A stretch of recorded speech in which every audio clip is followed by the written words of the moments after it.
Good afternoon, all. Welcome to today's Cancer Healing Journey Talks. Myself, Annie Jose from Community Outreach Team of ZenOnco.io and Love Heals Cancer. Cancer Healing Journey Talks helps cancer survivors and caregivers to share their journey with vast number of survivors and caregivers who have traveled or been traveling through this journey. This can inspire and motivate them for their faster recovery as well. I would like to introduce today's speaker, Nikhitha. She is a breast cancer survivor. Welcome to today's session, Nikhitha. Over to you. Yeah, thank you, Annie. I'll start with the journey. I got to know it was in September 2020 that I got to know there is a lump, and I thought of getting it checked. So first I went alone just to check because I didn't know what it was. It was a very small lump, but I was 28 at that time. That was my age. So just went to the gynec. So they told go get a scan, like an ultrasound scan. It won't be anything. It might be a fibroid. So I went there. So I still remember. So I went to the ultrasound scan. And I was talking to him. That was a guy. And told him, the doctor told it's just a fibroid. So he didn't say anything at that time. I was like, what happened? Why is he responding? Then after that, it was done. He said, I don't think it's a fibroid. You might have to get a biopsy then. I was so shocked at that time when I heard that word biopsy. So it was like I was alone also at that time. I started crying, and it's not just like that. I started crying there. And the doctors, everyone was around me. Just don't cry, it's fine. And I was calling my friends also. Like there was one friend, I called her, and she was also very shocked. And she was like, okay, I just do it, and then we come back. It's fine. So I was staying at her place at that time. It was my birthday the next day, so I was there. Then what happened? I was like, okay, whatever next. It was that fine needle aspiration. So the surgeon came, then he gave that they have to give some approval that you have to get it done. And I got that fine needle aspiration done.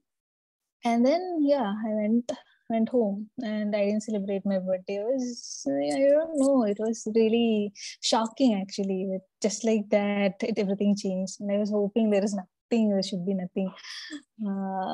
Then the result came, and it was they were not very sure what it is. So, and the worst part was that doctor that he was it was like a normal hospital only. It was not a hi-fi hospital, and he just wanted to get the surgery done, and he was calling me, and I had to go through all this. Like, I didn't tell anyone. I gave my number there, and he called me that I'll do the surgery. I'll preserve your breast as it is. There won't be any issue. I have all these things just like that. It was, it was more than what I could take, and I was completely, I didn't know what to do at that time. I was at home. I was living alone, so I was at home and I didn't know what to do. And then my friend, she took it up from there. Like, she was sending my reports to all of her doctor friends, everyone, and she was taking like what has to be done next. And then she told, okay, I'll come to your place. We'll go for a follow up to a different hospital. So we went to Manipal. So Manipal also, when the doctors saw the report, and when the lump was like very small, they were not able to find it. It was like very small, and they were like, it won't be anything. You just get the next biopsy done. So it was the core biopsy. So got it done, and then when the result came, it was sure that it is cancer only. It was like a tumor. So, and the doctor told, you can like as soon as possible get the surgery done. So that time, what were the things going through my mind was like, before I used to think that for something like this happen, let it be, I'll leave it as it is. That was the thought I used to have before. But when something like that happened, I was like, I want this gone from my body. Just like that, I want it gone.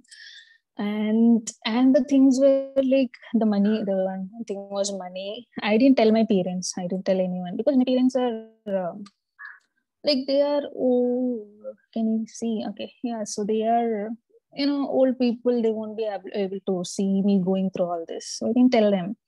So I was that my friends were there around. So they were always tell your parents, tell your parents to call your mom, and like call your mom to Bangalore. And that was the COVID, the peak time. So I couldn't go to Kerala, and I couldn't go to that RCC or anything. I was in Bangalore only. I think I'll do it in Bangalore itself. So then what happened, I was going through the how much money it will be, so if I have the savings for that, and then after that if I need help, home nurse or anything, I was going through all those things, that how to get all those helps and all. Then, and the doctor, he said it will be a simple surgery and you will be able to resume your work from the next day. I actually believed. I said, okay, fine. I'll take only 1 week of leave, then it will be fine. So, and then what happened? My friend from Kerala, she is a really close friend of me. She came to Bangalore, so that she'll be my bystander. She'll take care of me. So I didn't even ask her to come. I was thinking I'll handle everything myself, that I'll do it myself.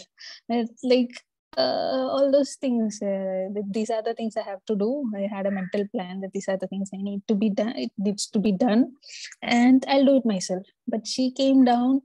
She was there because for surgery they won't agree if there is no bystander. I can't go alone and get a surgery done. So yeah, so she came. Then the surgery, yeah, it went well. I was so happy that it was not spread. It was just a tumor. It was not spread to the lymph. So I was really happy that it was not spread across. And after that those few, like there was like 2 weeks I had the drain pipe, and it was very difficult. I was tired all the time, and she was there, and my other friends were there. So yeah, 1 week she was there and she left. She had to go back to work, so she left. So the next weeks, I was going to the hospital alone with the drain pipe and all. So yeah, then yeah, those were like difficult times, but I had my friends with me, so it was okay. Like, and there was no crying and all, nobody crying around me. It was fun and all. Everyone will be there in the evening helping me out, all these things. It was fun at that time. Everybody has, tried to keep that I am normal, nothing is wrong with me, that kind of feeling for me. And then after that, when the radiation started, I was having some troubles and all. But overall, it was fine with friends and all. Yeah. So now I'm on the hormone treatment. So it will go for 1 more year. So it's been 1 year in the hormone treatment. Yeah, that is giving me more problems, other than like I'm getting that weight gain, mood swings, all these things. Yeah, otherwise I'm doing good. Yeah. All right. So, did you make any lifestyle changes during or after the treatment? Yeah. I had to stop smoking, and I don't drink anymore. Like I'll drink sometimes, but smoking I have completely stopped. I don't smoke anymore. So, and then yeah, nowadays diet also, because I'm not supposed to eat fried food and all. But fried food I'll eat sometimes. But yeah, there is a control. That my diet I am controlling. Even then I'm gaining a lot of weight, but yeah, now I'm trying to control it. Like, last time I had my checkup, my doctor was like, I have to reduce my weight, there is nothing else to be done, I have to. So yeah, I'm doing diets and all, exercises and all, exercise, all those things. Yeah. Okay. So, have you ever thought of undergoing any alternative treatment like Ayurveda, naturopathy, anything like that? No. No. No. Like, see, uh, I don't believe in all those that you can heal with time. That's if there is a lump or anything there, it has to be removed. You can't remove it by Ayurveda and anything. So maybe Ayurveda we can use for that immunity part or anything, but not for something that has to be removed from your body. I don't believe in all those. Maybe I can have Ayurveda now for a for immunity purpose or something like. Yeah, immunity purpose I can have. Otherwise, no, I won't take Ayurveda and all. All right. So, did Yeah. you think of joining any support groups while you were on treatment? Like, have you joined any support groups? No, because I had my friends there, so I had a support group there. But now, yeah, I can see that nowadays I'm feeling all those effects that this mood swings, that this medicine that I can feel it. So that's why I thought of joining. Like if I can be a help to anyone, yeah, I can do that. That's great. So, there are lots of stigmas, especially regarding breast cancer, cervical cancer, all around the world. So, Mm. what do you think about all these stigmas attached to the cancer? Okay. See, cancer has to be taken as one disease like that can come to anyone. It's not that I have seen people, yeah, I know people that that after marriage she got to know she has cancer and her husband left there. Like they told they cheated her. They were like, that should not happen, but because it can happen to anyone, it should be taken as a normal disease, that it is treatable, and the person going through that needs support from the loved ones. But I don't know why people take it as it's cancer. So uh, that has to be gone. That people get disease all the time, and people need support, and we have to be there for others. That's all we can do to others. Yeah, right. So, uh, how much do you think the importance of awareness about the cancer to the public? yeah, so than cancer, I would say everyone has to take a medical insurance. Like everybody should take a medical insurance, because if I didn't have that medical insurance, I don't know how I would have gone through all those, because it came to almost 7 lakhs for my surgery. So without the insurance, it would have been very, I don't know how I would have to go for loan and all those things, because once you get a disease, you will do everything to cure it. If anything, like you will go to any extent to do that. So before going through that, instead of going through that, take an insurance, like maybe at least a minimum amount at least, and have that. Like it will be a premium, like it can be 10,000, 20,000 premium. Okay, it's still fine. Anytime you can get a disease anytime. It can need not be cancer or anything. You can get a disease anytime. So be prepared for that. Take care of your own life. Don't take it granted. That's what I would like to say. That anything can happen anytime. That's the main thing I want to tell anyone. That get an insurance. I'm telling everyone after that, please get an insurance. Please get an insurance. Yeah. Yeah, that's a good thing actually getting an insurance, because we don't know what's gonna happen tomorrow. So yeah, of course, Yeah. that's a good thing to do. Yeah. So one last question, Nikita. So if you have to sum up your journey in one whole sentence, what would that be? I I mean, can't your sum up in one. motivational life. So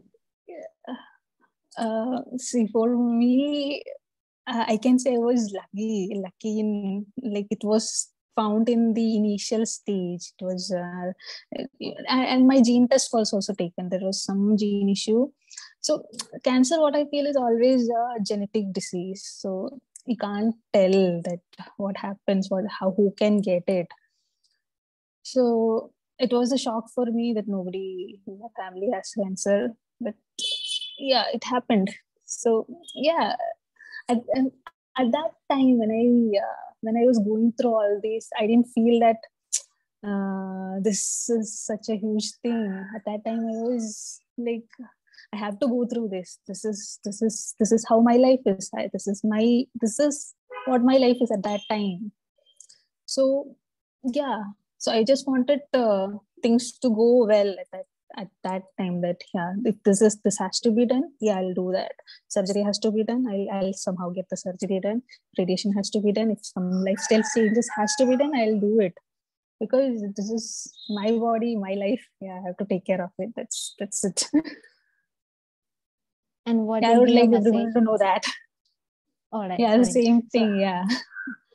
yeah, Take care of yourself. That's what I would like to say to anyone, because anything can happen. Just don't give up on yourself. That yeah, I got cancer, I will not survive. But you have to. It is your life. Do everything. Take care of yourself at that time. That's what I want to say. all right. Thank you so much, Nikhitha. So this was a really inspiring session, and I'm pretty sure that this will inspire survivors and caregivers out there as well. Thank you so much once again. Yeah, hopefully. I would really love it if people to hear this out, because I want people to know that this is normal. That there are a lot of people. When I go to the hospital, there will be a lot of people there. So I can see people, they will be like so sad. They'll be like sitting like this and all, like there is no hope in their life. Maybe they are in some other stage of cancer, but yeah, still try to, like, whenever you are alive, try to make yourself happy at that moment. That's what I would like to say. Definitely. Thank you. Yeah.